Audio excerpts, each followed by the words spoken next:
Hello, hello, everyone. Hello, Facebook. Hello, YouTube. How you guys doing on today? And for those of you who don't know me, I am Shalita Marshall, your divorce coach strategist. So come on in, comment, like, share, and subscribe.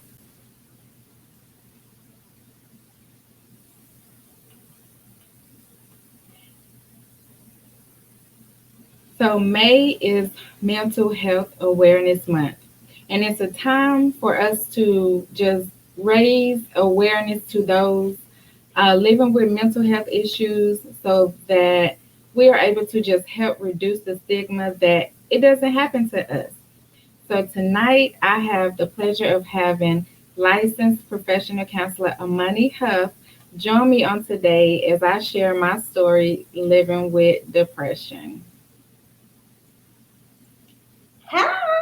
Hi, welcome. Thank you How for are you doing having me. today? I'm doing well. Well, thank you so much for having me. I'm so happy to be Thank you, thank you, thank you for agreeing to just join me on tonight and to just share about you and what you do and how you help amazing women like myself just come up out of depression. So and to understand that they too can have a better life and that they don't have to stay in that slumber where they are at that moment. absolutely. Absolutely. So, are you ready to get into it, Yes, girl? ma'am. Let's get started. Okay. So, as you know, guys, my name is Imani Huff. I am a licensed professional counselor, licensed in Texas and in Colorado. And so we're talking about depression tonight. And so I want to just jump right on in and talk to you guys about the definition of depression. So depression is having a feeling of sadness. Normally, it's going to be a consistent feeling of sadness for over 2 weeks. You're going to have a loss of interest in the things that you once enjoyed. You're going to have a loss of appetite, meaning you might lose some weight or it might be flipped, and you might have an increase in appetite and you might gain some weight. You're going to have difficulty sleeping, meaning you might not be able to sleep through the night, you might not be able to sleep at all, or it'll be on the flip side and you're sleeping all day for days at a time, right? You're going to have feelings of guilt, feelings of worthlessness. Ooh, that's the one. You're gonna have maybe you might have some thoughts of suicide, and sometimes people get super agitated in their bodies, so they might be doing a lot of this. They might be pacing back and forth. You're Mhm. a lot of difficulty concentrating, right? It's going to be hard for you to get through the day. You won't be able to focus on, work. You might not be able to focus on your children. And so this is just a ballpark of what depression is. Does that make sense? Sheila? Did I explain that Yes, yes. No, you hit it right, right on the head. Absolutely right. good? Good, good. So yes, if you're feeling any of those symptoms, and the things that you normally would do, they're not working anymore. That is a telltale sign that you need to seek some professional help. Okay, depression is nothing to play with. Okay, it is not a game. I know specifically for Black women, a lot of us sometimes we are used to just thugging things out, getting through it, and with depression, that's not a game that you want to play. My practice, one of my core values is pleasure, right? And so making sure that Black women are building lives with the least amount of pain attached to it. And so that means getting the help when you need it, right? So, Shalika, Yes, that's good. That's good. your personal journey with depression, how did it start? Talk to me about that, and we'll just kind of go from there. Mhm. Yeah, so for me, it started like just bottling everything up, holding everything in. At that time, I had just found out that my husband had cheated and had a 6 month old baby, and never said a word to me. So, trying to be the good wife, and we had a family of our own, I wanted to make things work and just, you know, figure out how could we get to a place to, move forward from that. But things just didn't go how I thought they was gonna go. Things just kept getting worse and worse. The arguments started, the fighting started. We just didn't get to a good place. Like it was kind of like we just didn't like each other anymore.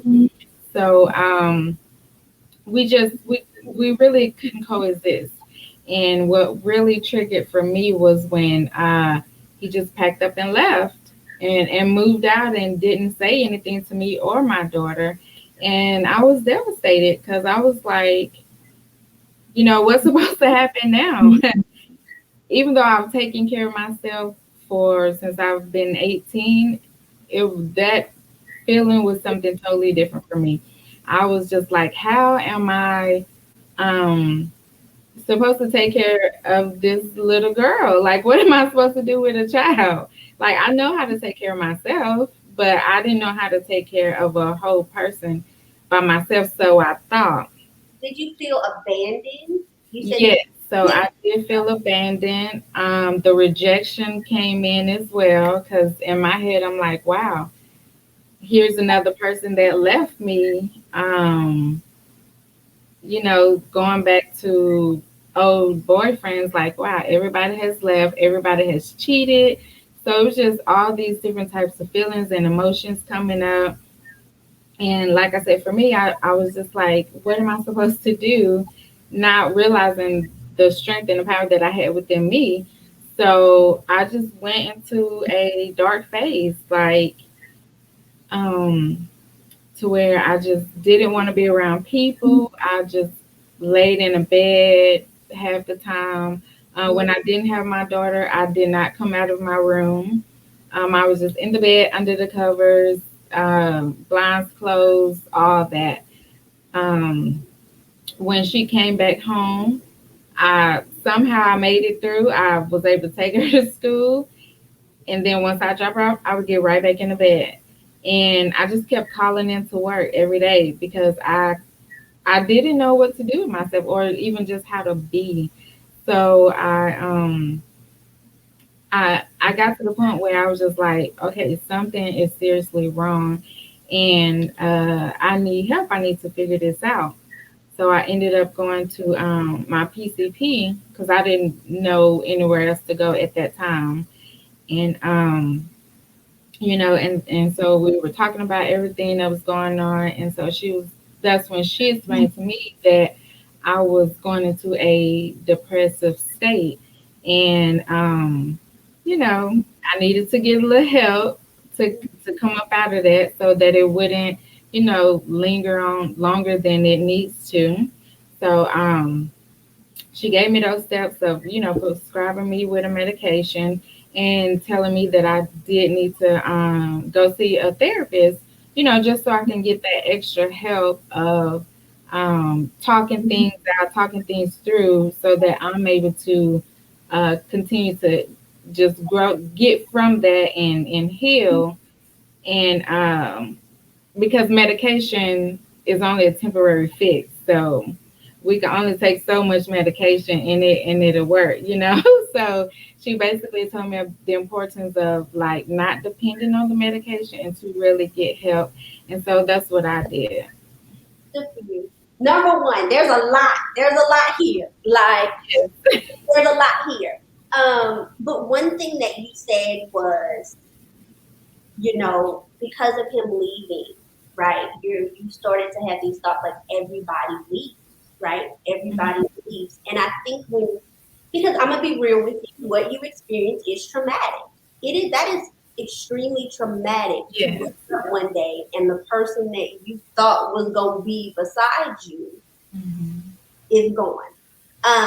So I believe that when internalized thoughts are not dealt with head on, they become belief systems that we have Yeah. to break later on.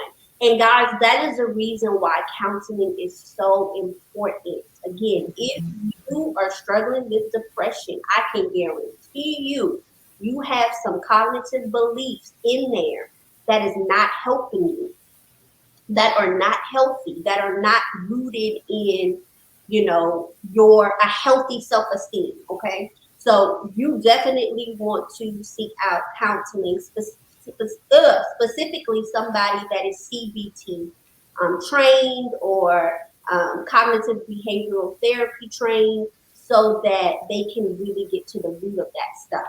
Um, Hmm. and then two, girl, you got on medication. Do you know how hard it is for me sometimes to get my black folk on medication?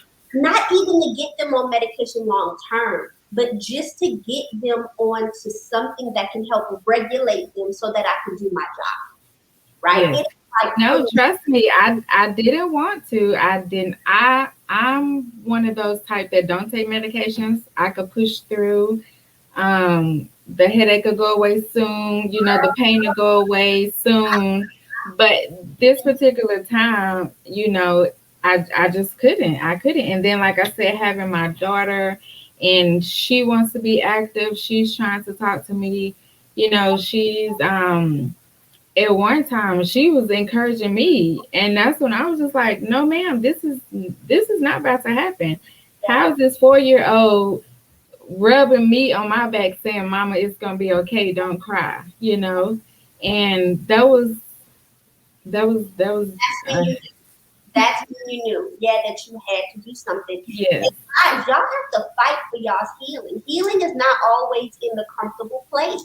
right. If that means you got to take medication for 6 weeks just to get where you need to be in order to really get the help that you need to think clearly, that Yes. sometimes that's the price that you have to pay.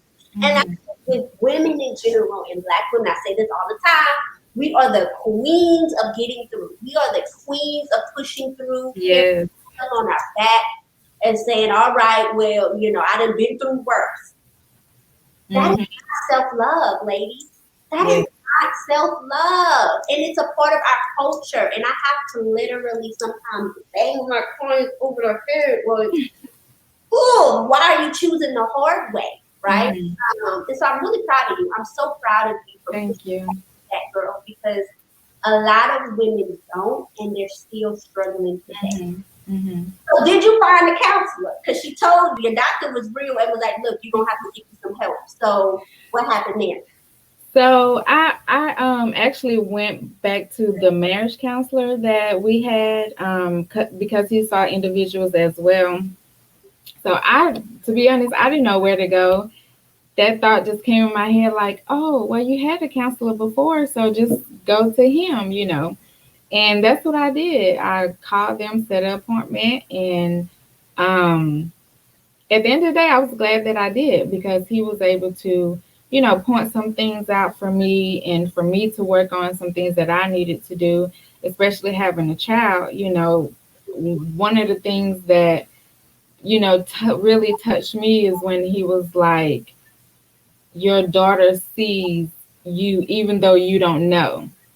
And she will begin to mimic things that you do or say, and you don't know. So I was like, oh, well, I definitely don't want her sitting around crying all day, or, just mad or angry, even though I was never those things around her. But like he said, we don't know what they hear and see. We think that we're hiding stuff. In reality, we may not be. So that's what made me like, okay, I really have to stop. So yeah, I would push through while she was there, but then on the weekends that she left, I'm not gonna lie, I would sit in the room and cry. I would let all that out then, because I did not want her to see that or continue to see it and then think, oh, this is all my mama did, or think that this is okay because my mom did it. So, Right. just bringing things uh, to awareness for me to do in my household. So That is yeah. so good. That is so good. And two, I think a lot of times children are very aware. Mhm. Um, not just of what we see, but how things feel for them, Mhm.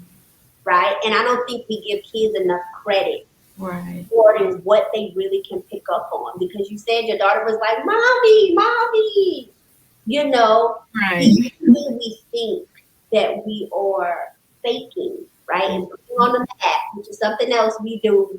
We can do that. We can put on the Right. mask. Yes. And so even when we think that we're wearing the mask, our children, right? Your children a lot of the time can really see through that. And so it sounds like for you, your daughter was a protective factor. Yes. And so in counseling is something that we call protective factors, things that people have in their lives that help them get through hard times. Can you Mhm. pick up on any other protective factors that you think you had during that time that helped you kind of move past that? To be honest, no, because I really did isolate myself. Like, to be honest, this is gonna be probably the first time some of my family members are hearing about this. Like, no one knew what I was going through at all. Like, I literally stayed in the house, in the bed, and didn't talk to anyone for a while. Like, people would come by, but I wouldn't open the door. So you really isolated, like you Yes. literally went into a cocoon. Was that about shame? Was that about embarrassment? What do you think that was about? Um, just rethinking everything, and I feel like it was more shame, and then kind of like regret in a sense, like, wow, if I would have never been in this relationship, this would have never happened. So it was more of me just beating myself up than anything, because I did get to the point where I didn't care who knew about what happened, but when I was going through that state, no one knew that I was in that situation. Hmm. When did you eventually tell people? When do you think you were like, okay, I'm better now? Um, I don't remember. I really don't remember. I know it was a while. But eventually you did. Eventually you was like, this is everything. This is the story. This is why I might have ghosted. This is why I might have not have been Yes. available. Okay, okay. And how did people react? Uh, well, like the friends, that's a different story. Okay. Some people didn't believe the story or believe what happened. Some people thought that I was making it up. Just, I don't know. It was like a whole different types of things going on. So it kept me in a I don't want to say a dark place, but it just I didn't feel comfortable.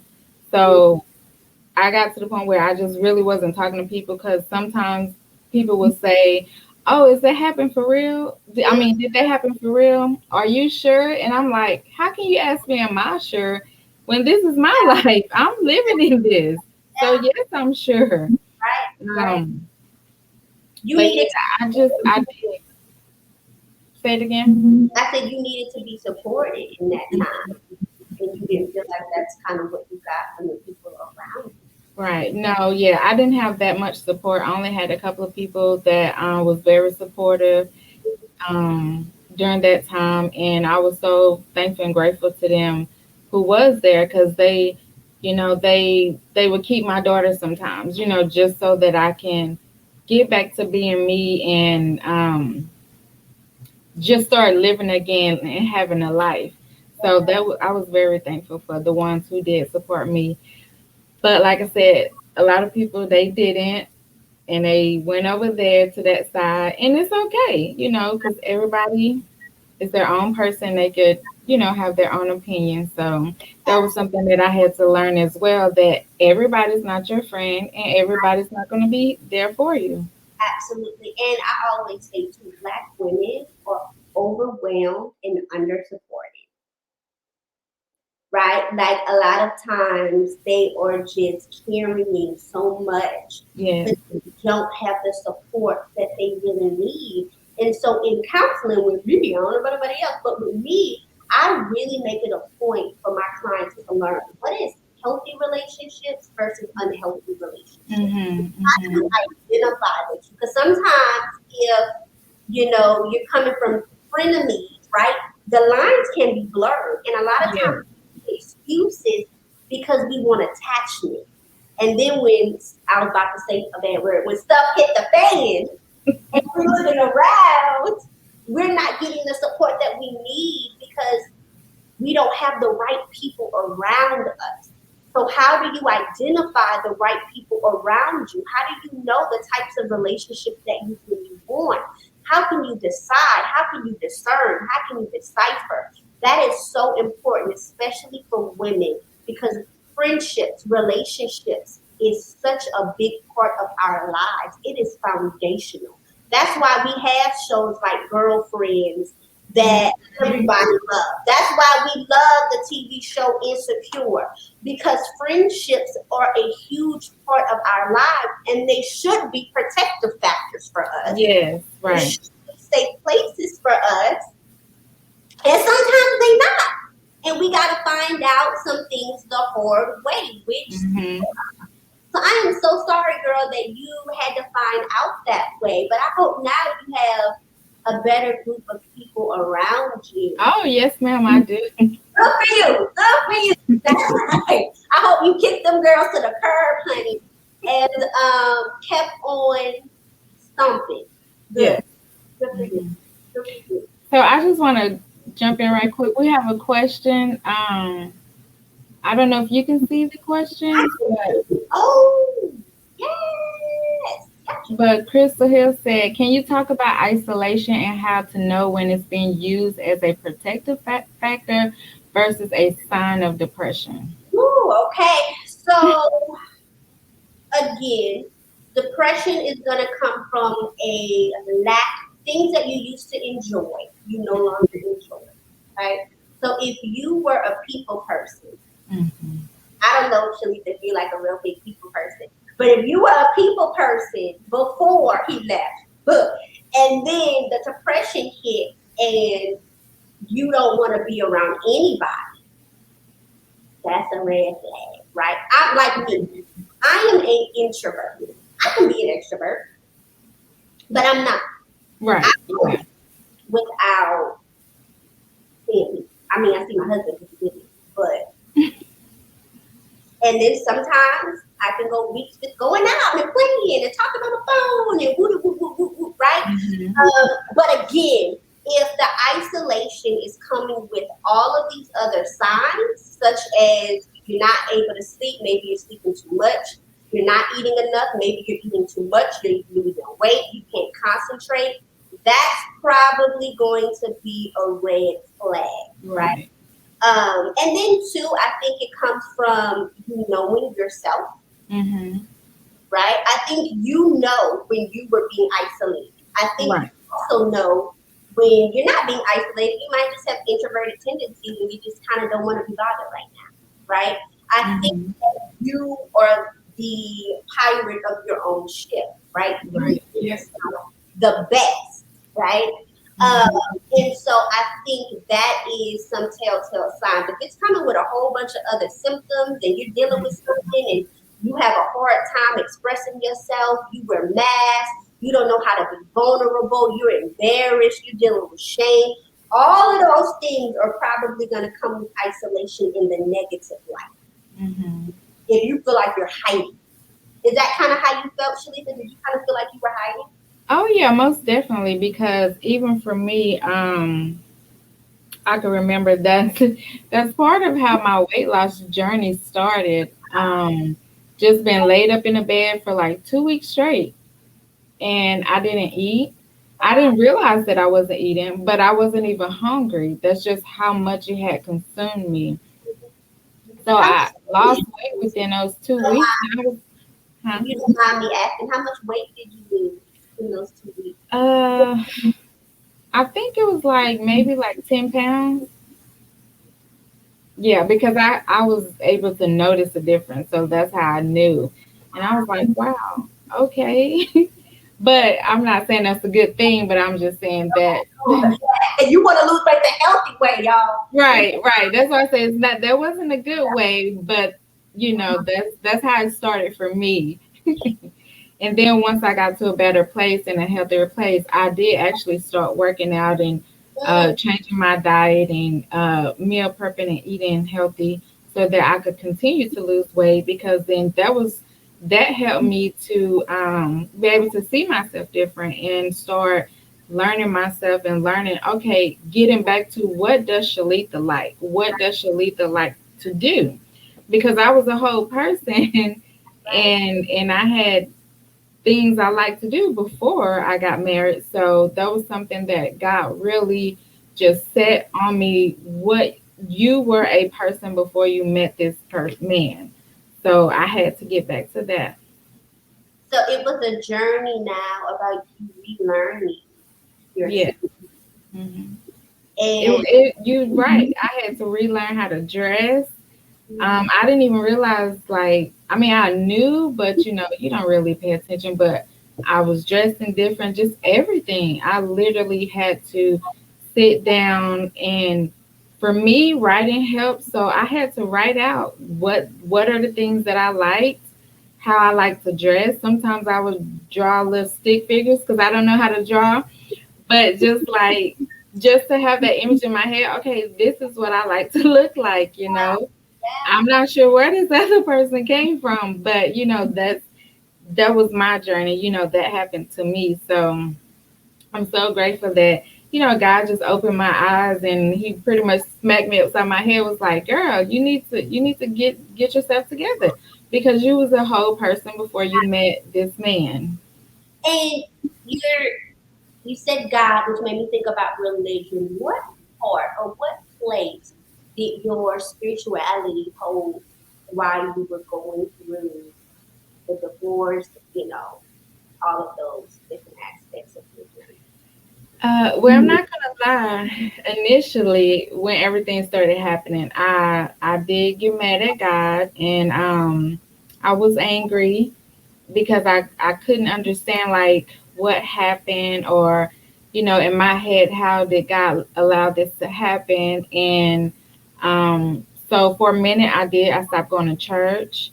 Just all those things that people do initially when they are going through something, and that's actually the wrong way to do it. And I learned my lesson, but He's been such a blessing since. And He forgives us. So Say God, He's merciful, right? Thank the Lord. Yeah. yes, 'cause And patient. He is so patient. Yeah. yes, but and I just had to work through that and realize that it wasn't really God. Well, and plus God, started revealing things to me and just, talking to me about my purpose and my future, and just realizing that at the end of the day, I didn't even seek God about the marriage. I just took it upon myself to say, hey, this is from God because, hey, He asked me to marry Him. So I'm not saying that's the right way to get married either, but that was my story. Being So, honest. yeah. Yeah. And you know what? You brought up something super important talking about purpose, right? Um, I know with my clients, sometimes purpose is like a big, scary, ooh, it's a scary word.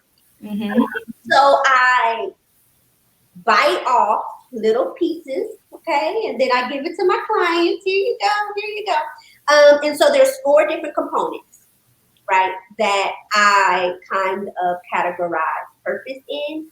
The first one is things that you love, hmm things that you're good at, things that make you money, or things that you can make money doing, and then things that can change the world, or change your environment, or change your community, or change your family, right? So whatever we see the most of in these four categories is probably the thing that we want to focus on the most. hmm And that is a protective factor, right? Because when we're talking about depression, a lot of times what we're not talking about is suicidal thoughts. mm A lot of the time, what we're not talking about is people being so low that they just want to give up on their life. Yes. hmm And that's real. Okay, I can't tell y'all how many times my clients have been at that place. And so these are things that really help people live. These things give someone a reason to live. Yeah. Were you ever in that place, Shalisa, with wanting to give up? I know you have a daughter, and that was a protective factor. So, um, but did you? But no, you actually right. That I did go through a moment of that as well. Because like I said, for me, it hit me so hard that that was my life. Like I was going through that. I could not wrap my head around it. So yeah, I did experience that as well. Yeah, And to where I was just like, well, what do I need to be here for? right. Um, but I quickly got over it. you know. Good, good. And you had the help that you need. You literally had all the tools that you needed to get through it. Like, I don't know if you knew that at the time, but you Right. were blessed enough to have all the tools that you needed to move past that. Mhm. And two, I get a lot of questions about, well, what's the difference between sadness and depression, right? Like, what's the difference between grief? If somebody dies and I'm depressed, like, what is the differences and the nuances between those things? Mhm. And I think, oh, there's a lot. So with depression, or I'll say this, with grief, grief comes in waves. With depression, that's it. You at that low moment. There is no wave, there is no high, there is no peak. You're at a low place, and you're at that low place for weeks on end. Okay? Mhm. Um, Grief is not like that. Grief is you have, okay, my days are okay, and then you have your low days, and then you have your high days. Grief also is not attached to your self worth. Mm. Depression is. Depression is you have that feeling of worthlessness. Yes. Guilt. You said it earlier. Those are telltale signs as clinicians. We looking out for that. Our eyes are open for those key words and those key feelings and those key emotions. That's a telltale sign of depression. Um, Mhm. Another one I know with people, especially religious people, they be like, "Oh, I'm gonna see my mama back in heaven." You know what I mean? I can't Yeah. wait to see my mama in heaven. As a clinician, I'm not thinking you want to kill yourself. Okay, I just know that it's something that you are excited about being able to be reunited with your relative. Depression is you feel so worthless. You feel so useless. You're Mm. so sick of feeling the way that you're feeling. You have absolutely no coping skills. Mhm. You're ready to wash your hands and call it quits. That is very different. Okay, so for anybody out there that's kind of trying to figure out what the difference is, I hope that helps a little bit. But again, depression is not a joke, y'all. I don't care if it is mild depression. Mhm. I didn't realize, actually, I'm gonna tell you a little something about me. I didn't realize I was as depressed as I was when I was in college. I was depressed. Mhm. I didn't know that I didn't know I was as depressed as I was. I was functional. I was a functional depressed person. You have Yeah. those out there as well. You're walking, you're going to work. But again, you have absolutely no desire for the things that you do. You're irritable, right? Um, Mhm. you have that feeling of worthlessness, low self esteem. You're not sleeping well. I had that for months and months. I'm a while. It wasn't until I sought out therapy that my counselor Mhm. said, "Girl, you're depressed." I was like, What me? No. "Oh my God, I'm depressed." And she was like, "Yeah, you're depressed." And one thing about a clinician telling you that you're depressed is it wakes you up Mhm. and now the ball is in your court, Yeah. right, Shalita? Not what you gonna do. Right. You're depressed. Do you want your life back? Do you want to feel more empowered? And so I was depressed, and I was in school. I was making great grades in school. I had friends where I was. Everybody knew I hated where I was at. I didn't lie about that. I was miserable where I was, and that probably Mhm. was the root of my depression. But it wasn't until my counselor started talking to me about boundaries, about taking my Mhm. time, Yes, that's good. doing life differently. And girl, when I started to do life differently, I felt like I was a whole nother person. I know Mhm. my people back in Lubbock was like, "Is this the same girl?" Yeah, yes, yes. So you're not alone in your depression at all. I totally Oh yeah, no, I could definitely relate to that too because that's one thing that the doctor pointed out as well is I was actually functioning in my depression before I actually got to that low point. I was going to work, getting up every day. It would be times where I didn't even know how I got to work. I didn't even remember driving, but I had to get there because I lived 30 minutes away. So somehow I got there. It would be times I would just be sitting in my desk crying. mm, Just I'd be working and then all of a sudden I just started crying. And then one day my manager saw me and she was like, "Come here."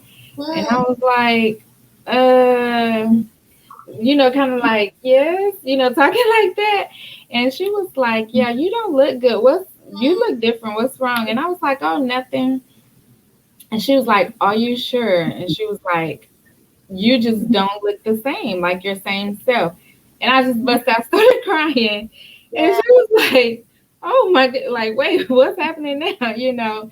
And I told her a little bit or whatever, and she was like, "Go home right now." Like I love my manager. She's so supportive of everything that I've been through, throughout all these years. But and she's still supportive to this day. But yeah, she was like, "Go home now, take care of your business, like get get yourself together." Like I said, she really didn't know what to say, but she was just like, "No, you need to get yourself together." And she was like, "Why are you sitting here trying to work?" I was like, "I don't even know if I am working. I don't even know if my work is right."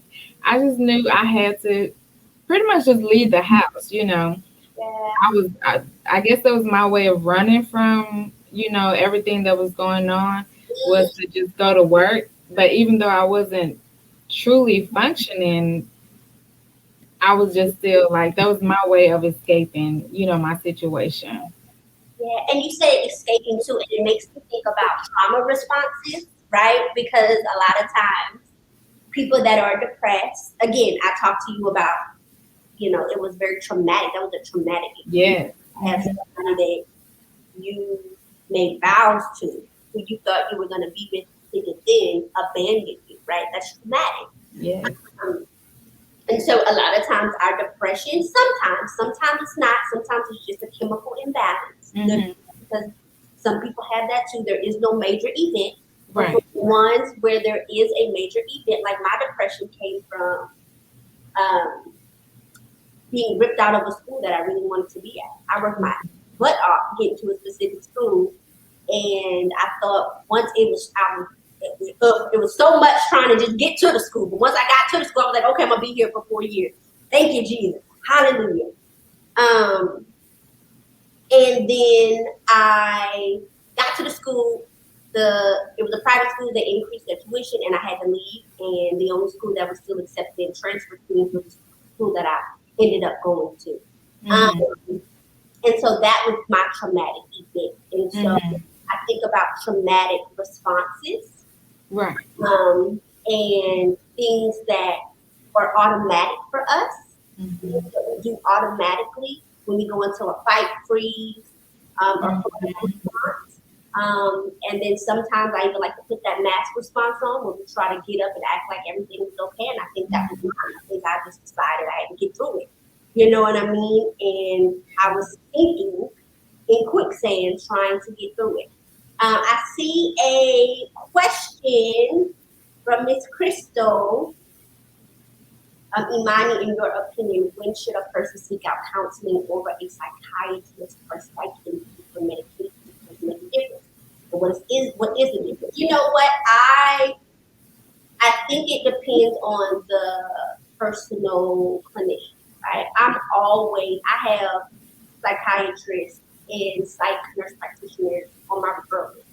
If you have any mental health diagnosis that you come into my practice with, I'm making sure, have you seen a psychiatrist, right? Have you seen a nurse practitioner, a psych nurse practitioner? Because So when you're not quick to prescribe medication oh, I right don't nothing. I don't prescribe nothing. now? Okay. I run them right back to their medical doctor or their psychiatrist. And I have a great African American psychiatrist that I work with, and a psych nurse practitioner. Um, because I do believe that sometimes it is just a chemical imbalance. Mm-hmm. But that is something that I do very early on. I'm always referring all of my clients. This is about your mental health and your mental upkeep. Just like I would refer a pregnant woman to her OBGYN if I was just a friend and she come and she ain't went to no doctor, you need to go to a doctor, right? You need to be seen. The exact same thing is going on with someone who I feel like has any diagnosis. I'm sending them to someone who specializes in that. And even if they're against medication, just talk to them. Just see what your options are, right? You don't have to take anything. That is your right. You don't have to do a damn thing if you don't want to, but at least be aware of your options. Mm-hmm. And then again, Crystal, if somebody is on these medications, but they have trauma that they haven't worked through, and they feel like maybe that could be a root of some, a psychiatrist ain't gonna help you with your trauma. A nurse practitioner ain't gonna help you with your trauma. You gotta come to me and get brain spotting, or you gotta go to somebody else and get EMDR or more traditional talk. So Mm-hmm. hope that helps.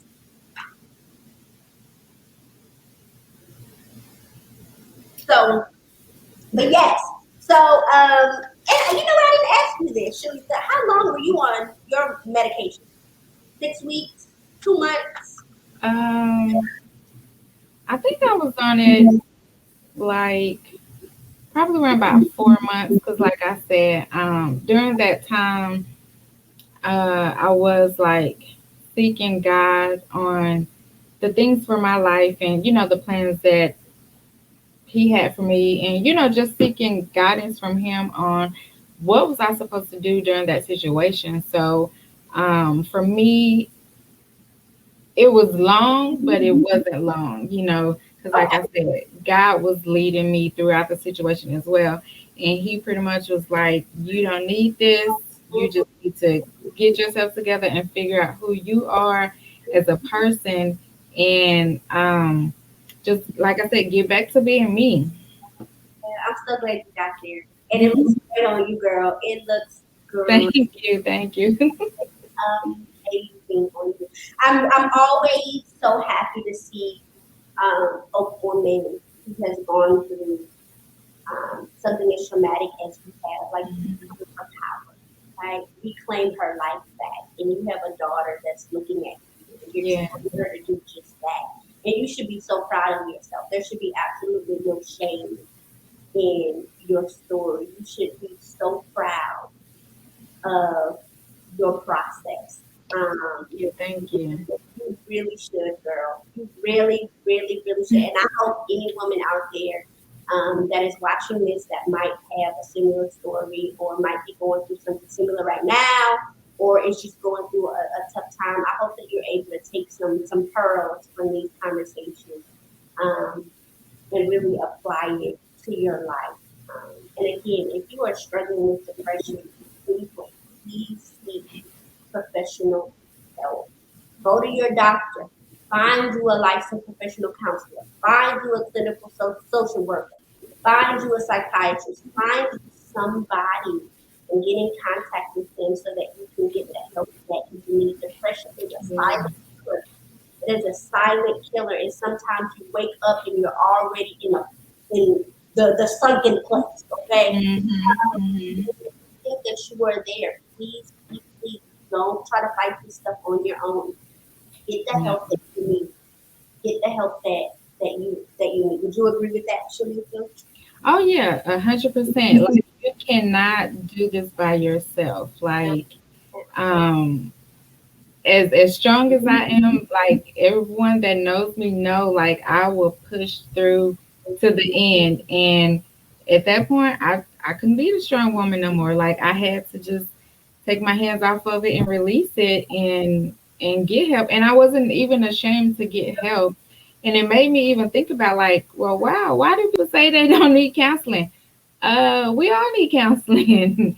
Like you may not need counseling, like you may not be in a traumatic situation or going through something so serious, but at the end of the day, we all have issues. We all have come from broken families. We all have secrets in the family, like just so many different things to where at the end of the day, everyone needs some type of help and guidance to just make it through life. That's why there's so many people out here that are depressed, have anxiety, all these things because they're keeping it bottled in. They're keeping it to themselves and they're not allowing or giving anyone the opportunity to help them through their situation. Absolutely. And there is something therapeutic about talking out your truth.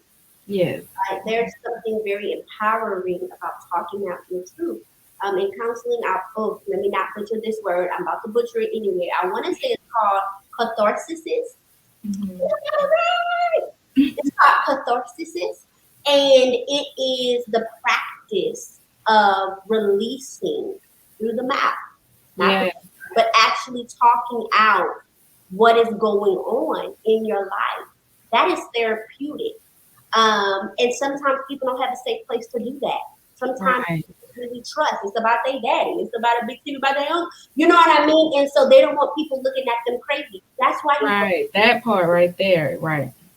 That's why you go to a professional. You can guarantee you can cash that check and bring it to the bank because ain't nobody gonna know your business. This Mhm. you are paying us for a safe space. Mhm. You are paying us for confidentiality. And something else you said everybody knows that I'm strong, but you are. I believe that because you got to be strong to get through it, Mhm. But Mhm. you said that you needed help and you felt no shame in that. And I think that's the beauty is living in balance, women. We got to learn how to live in balance. Yes. You can't always be strong. That can't always be your identity. Mhm. Mhm. That's Sometimes good. you need to be weak and feeble. Hello? Mhm. Rest in that feminine energy. Get the help you need and go about your day. But a lot of women don't know how to rest in that feminine energy, Yes. how to rest in that that space. Um, and it's crazy because so many Christians we can do it with God. God help me. I come before you. I'm a wretch done without you, right? You need Right. to be able to transfer that same posture when you need professional help.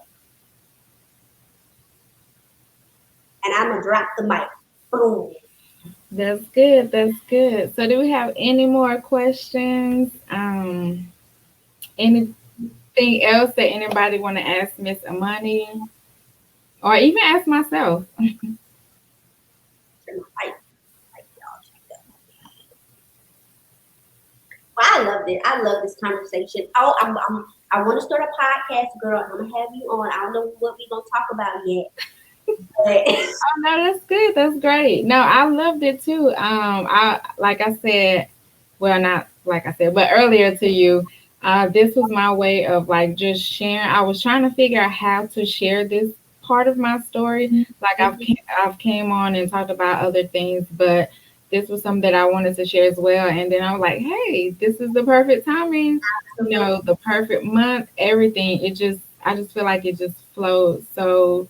Oh, good. And I just want to thank you again for coming on and agreeing to just do this with me and um, just, share with everyone like what it is that you do and how you can help them who are going through any type of situation. It doesn't have to be depression per se. That was just my story. But, if you need help in any type of way, feel free to reach out to her. Feel free to reach out to myself, and then I can give you her information. Like, there is no judgment here. Like, this is definitely a safe zone for real. absolutely. And the way that you see me, I'm very chill, very laid back. I like to smile. I like to laugh. I like to do all that, and so you don't have to feel like you're coming to see a principal because I ain't no principal, and Right. have a good time. But I can still help you maneuver through your traumas, your anxieties, your depressions, the life transitions that you're going through. Yes, how can you guys reach me? So you can reach me via my website. It's www dot H as in Henry, Y as in yellow, P as in pretty, counseling.com. Or you can email me at Imani, IMANI, at the little at symbol, HYP counseling.com. So you can reach me And I there. have your information linked as well, so that it will be forever on this live. Thank you, thank you. But yeah, so like I said, for me, I just wanted to come on to just, share with everyone that, depression is real and it does happen to anybody. It just doesn't have to be a person who's already on medication or who's already in a low spot. You can be on top of the world and still end up being depressed. So if we don't do our part by sharing our stories, talking about these things, like a money, letting people see that, hey, there are black counselors out here.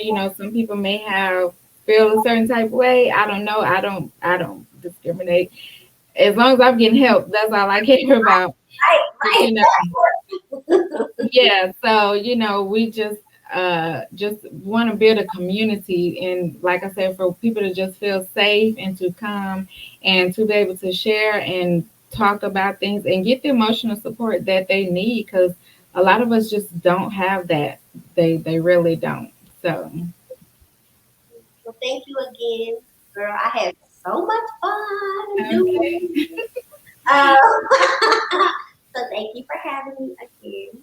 Okay, well, thank you for joining me again on tonight, and we will talk to you guys next week. I'll see you guys next week, and then you can just go follow Amani to see what she's doing, what she's up to, and like she said, she's going to start a podcast. So go ahead and follow her so that you can uh, be able to listen to her podcast.